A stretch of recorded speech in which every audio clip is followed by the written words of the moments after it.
High রাখি, কেমন লাগলো বল আজকে সেজে আমার কাছে? আমার খুব খুব ভালো লেগেছে। আমি খুব স্যাটিসফাই। যেমন আমি চেয়েছিলাম অমনি তুমি লুক দিয়েছো, তো আমি খুব হ্যাপি। তো তোমরা যে যে চাও দিশাদির সাথে কন্ট্যাক্ট করতে পারো, খুব সুন্দর লাগবে। Thank you. চলে এসেছি আমি একটা মিষ্টি বোন কাম স্টুডেন্টকে সাজাতে। তো ওর মুখে অজস্র তিল রয়েছে, দেখো কেমনভাবে সাজাই। ফার্স্টেই ওকে আমি কারেক্টিং করে নিয়েছি, দেন নিউট্রালাইজ করেছি একটা ডার্ক শেড দিয়ে, সেটাকে ভালো করে ব্লেন্ড করে নিয়েছি। এরপর কালার ম্যাচ করে ওর স্কিনের সাথে একটা ফাউন্ডেশন শেড তৈরি করে সেটাকে ভালো করে ওর মুখে অ্যাপ্লাই করে নিয়েছি এবং সেটাকে ভালোভাবে সারা মুখে ব্লেন্ড করে নিয়েছি। কাজের সময় সবসময় মাথায় রাখতে হবে ব্লেন্ডিংটাকে। ব্লেন্ডিং যত ভালো হবে বেস তত ক্লিয়ার অ্যান্ড ফ্ললেস হবে। দেন তারপর আমি ফরএভার 52 এর কনসিলার দিয়ে ওর ফেসটাকে কনসিল মানে হাইলাইটের জোনগুলোতে কনসিল করে নিয়েছি ভালো করে। সেটাকেও ভালো করে আস্তে আস্তে প্রথমে ব্রাশের সাহায্যে এবং পরে বিউটি ব্লেন্ডারের সাহায্যে ভালোভাবে ব্লেন্ড করে নিয়েছি। ফাউন্ডেশন এখানে আমি নিয়েছিলাম রিকোড অ্যান্ড ফরএভার 52 এর foundation. Okay mix and match করে আমি ওর স্কিন কালারের সাথে ম্যাচ করে ওর স্কিনে অ্যাপ্লাই করেছি।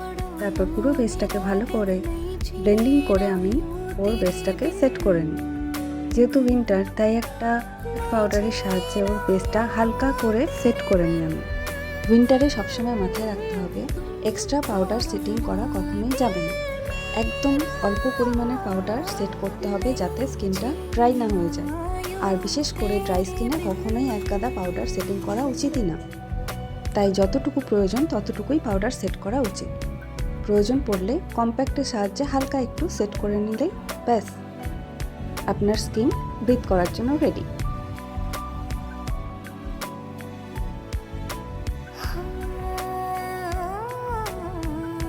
হালকা করে পাউডার সেট করার পর আমি চলে গেলাম নেক্সট পার্ট ব্লাশারে, যেটা আমার সব থেকে ফেভারিট। গালে এবং নাকের মধ্যে হালকা করে ব্লাশ দিয়ে, হালকা করে না বেশি করে ব্লাশ দিয়ে আমি স্কিনটাকে একটু পপ আউট করে নিই। ব্লাশারটা প্রথমে দিলে একটু ভয় লাগে যে ইস অনেকটা রং হয়ে গেল, বাট ব্লাশারটা কিন্তু আস্তে আস্তে বসে যায়, তাই কখনোই ভয় পাওয়া উচিত না। নাকে এবং গালে ভালো করে দিয়ে নিলে একটা cute cute Barbie doll look কিন্তু চলেই আসে। এরপর আর একটা ফেভারিট পার্ট হচ্ছে হাইলাইটার, যেটা ভরে ভরে দিলে স্কিন ভরে ভরে গ্লো করে। এমা তাই বলে কিন্তু এক গাদা নয়, যেরকম স্কিন বা যেরকম স্কিনের টেক্সচার সেই অনুযায়ী কিন্তু আমাদের হাইলাইট করা উচিত।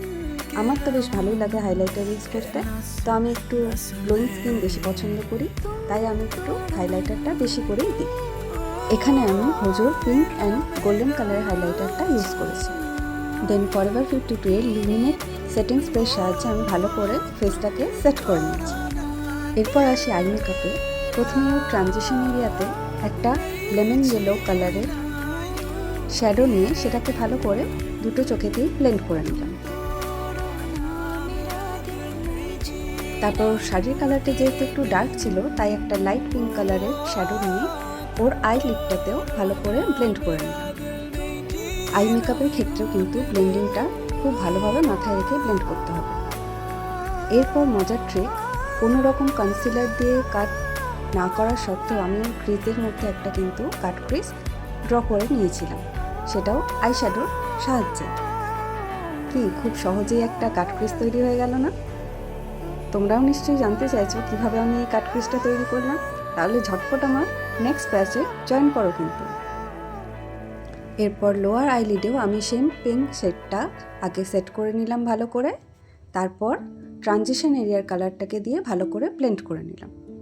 এরপর একটা স্মল পেন্সিল ব্রাশের সাহায্যে সামান্য একটু ব্ল্যাক কালার নিয়ে ওয়াটার লাইনের নিচে একটুখানি স্মাচ করে নিলাম, যাতে চোখটা একটু ইনহ্যান্স হয়ে আসে।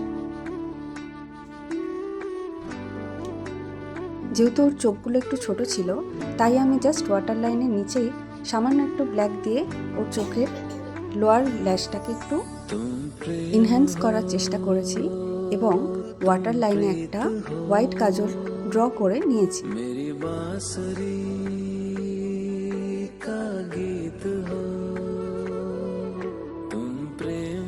হোয়াইট কাজল কিন্তু চোখের ক্ষেত্রে একটা বারবি আইও ক্রিয়েট করে। এরপর একটা পেন লাইনারের সাহায্যে ওর লাইনারটাকে ড্র করে নিলাম। এরপর মার্সের ডাবল ট্রাবল মাস্কারার সাহায্যে আমি ওর আইল্যাশগুলোকে ভালো করে ডাবল কোট করে নিলাম। মাস্কারা লাগানোর সময় আমাদের বিশেষ কিছু টেকনিক ইউজ করতে হয় যাতে স্কিনের মধ্যে মাস্কারা লেগে গিয়ে স্কিনের মেকআপটা নষ্ট না হয়ে যায়। বাট বাই চান্স যদি লেগেও যায় সেটাও কিন্তু রিমুভ করার টেকনিক জানা দরকার। যে কোনো কর্মক্ষেত্রেই আমাদের ব্র্যান্ডের পিছনে না দৌড়ে প্রপার নলেজ এবং টেকনিকগুলো জানা বিশেষভাবে দরকার, যাতে কখনো কাজের ক্ষেত্রে ভালো ব্র্যান্ড ইউজ করার পরও যদি কোনো ভুল ত্রুটি হয়ে থাকে সেই ভুল ত্রুটিগুলোকে কীভাবে ম্যানেজ করতে হবে সেই প্রপার টেকনিক এবং নলেজটা অবশ্যই থাকা দরকার, যাতে সমস্ত জায়গা থেকে আমরা ইজিলি কাজ করে বেরিয়ে আসতে পারি।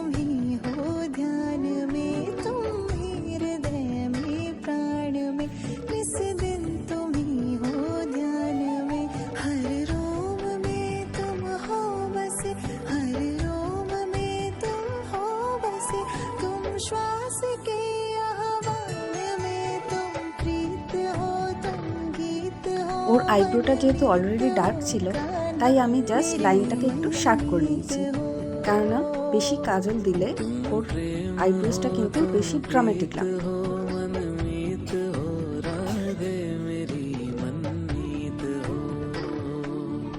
এরপর পালা আমাদের লিপ ড্রয়ের।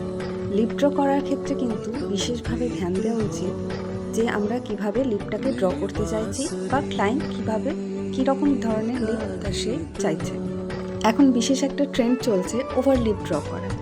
যদি প্রয়োজন না থাকে কখনোই ওভার লিপ ড্র করা কিন্তু উচিত নয়, তাতে বেশি কিন্তু দেখতে হাস্যকর ব্যাপারটা হয়ে যায়। লিপ মানেই ওভার লিপ ড্র করতে হবে এটা কিন্তু কখনোই না। লিপ অনুযায়ী আমাদের বা ফেস অনুযায়ী আমাদের লিপ ড্র করা উচিত। যদি কারোর ফেস খুব বড় হয় বা লিপ খুব মোটা হয় তাহলে অবশ্যই চেষ্টা করতে হবে সেই লিপটাকে কিভাবে ছোট দেখানো যায়, এবং কারোর লিপ যদি খুব পাতলা হয়ে থাকে সেই ক্ষেত্রে আমরা ওভার লিপ ড্র করতে পারি, বাট সেটাও একটা লিমিট অনুযায়ী। এরকম না যে ওভার লিপ ড্র করতে হবে মানে আমি ঠোঁটের বাইরে এক গাদা আমি ওভার লিপ করে দিলাম, বাট সেটা দেখতে খুব বাজে দেখতে লাগলো, বোঝা গেল যে লিপটা প্রপার শেপ না, সেটা কিন্তু আরও বেশি হাস্যকর এবার ড্রামাটিক লাগে।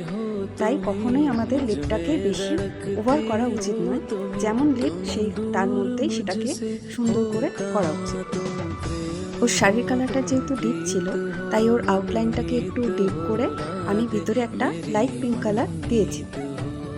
দেন ফরএভার 52 এর সেটিং স্প্রেটা আবার দিয়ে নিলাম।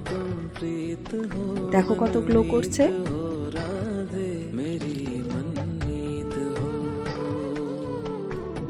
সেটিং স্প্রেটাকে ভালো করে ড্রাই করে নিয়ে আমি টাচ আপের জন্য হোজোর হোয়াইট হাইলাইটারটা আরেকবার দিয়ে নিলাম, যাতে গালগুলো একটু গুলো গুলো লাগে।